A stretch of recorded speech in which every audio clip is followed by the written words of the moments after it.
जय माँ, नमश्चंडिकाय। आज हम जानेंगे गुरु और शिष्य के लक्षण के बारे में। हिंदी मंत्र महारनवा देवता खंड के द्वारा हम जानेंगे कि गुरु और शिष्य का भेद क्या है, गुरु किसे बनाना चाहिए, गुरु कैसा होना चाहिए, शिष्य कैसा होना चाहिए और गुरु की क्या क्या विशेषताएं होनी चाहिए। बहुत लोगों के हमें प्रश्न आ रहे थे कि गुरु नहीं मिल रहे, गुरु कैसे खोजे, गुरु कैसा होना चाहिए, गुरु बनाने के लिए क्या करना पड़ता है। आज लगभग आपके सारे प्रश्नों का उत्तर हम इस पुस्तक द्वारा जानेंगे।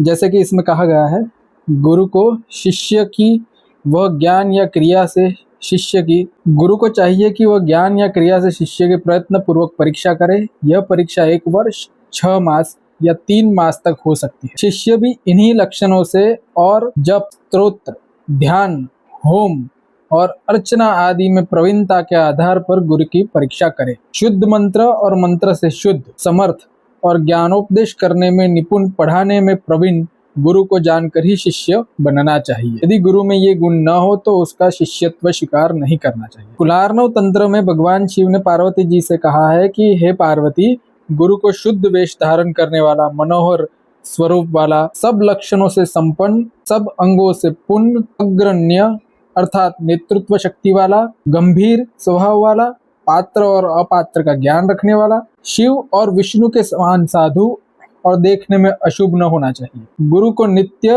नैमित्तिक और निंदा रहित कर्मों में लगे रहना चाहिए। उसे स्वयं प्राप्त होने वाले लाभ से संतुष्ट रहते हुए गुण और दोष के अंतर का ज्ञाता होना चाहिए।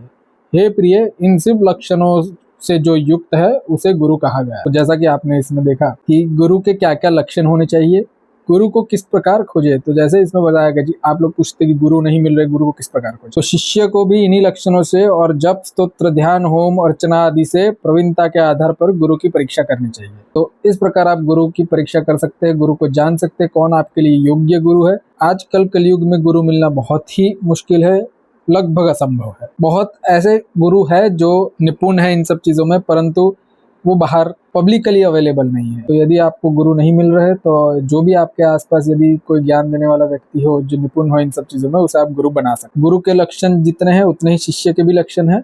शिष्य की भी परीक्षा की जाती है, जैसे इसमें कहा गया है कि 6 मास, 3 महीने या कम से कम 1 साल तक परीक्षा की जाती है और उस आधार पर शिष्य को दीक्षा दी जाती है। आगे पढ़ते हैं। कुलार्णव तंत्र में भगवान शिव ने पार्वती जी से गुरु की महिमा के संबंध में कहा है कि हे प्रिय, गुरु को चाहिए कि वह 3 नेत्रों वाला न होकर भी शिव के समान, 4 हाथों वाला न होकर भी अच्युत अर्थात विष्णु के समान, तथा 4 मुखों वाला न होकर भी ब्रह्मा के समान महान हो। देखिए, जैसे इसमें वर्णन किया है, इस प्रकार गुरु ढूंढना कठिन है, आप खुद ही निर्णय कर सकते। यदि ये सब गुण है तो आप उसे गुरु बना सकते। आगे कहा गया है, त्याज्य गुरु, पिता और नाना से मंत्र लेना अर्थात उन्हें दीक्षा गुरु बनाना निंदित है।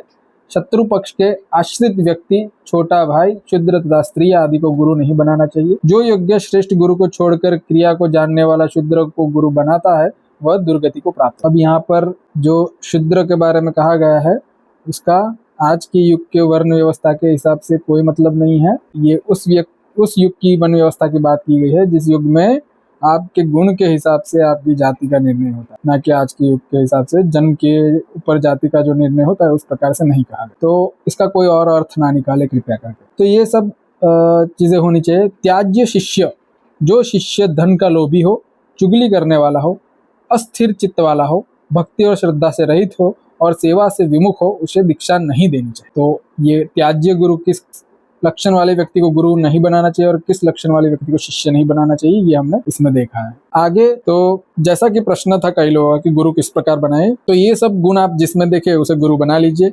यदि ये गुण नहीं है तो आप गुरु ना बनाए तो ही अच्छा है। और जो लोग कहते हैं कि हम साधना गुरु के बिना कर सकते हैं, तो मेरा ये मानना है कि नहीं, साधना गुरु के बिना आप नहीं कर सकते। गुरु का होना बहुत आवश्यक है, बिना गुरु के आप साधना ना करें, कोई भी ऐसा प्रयास ना करें।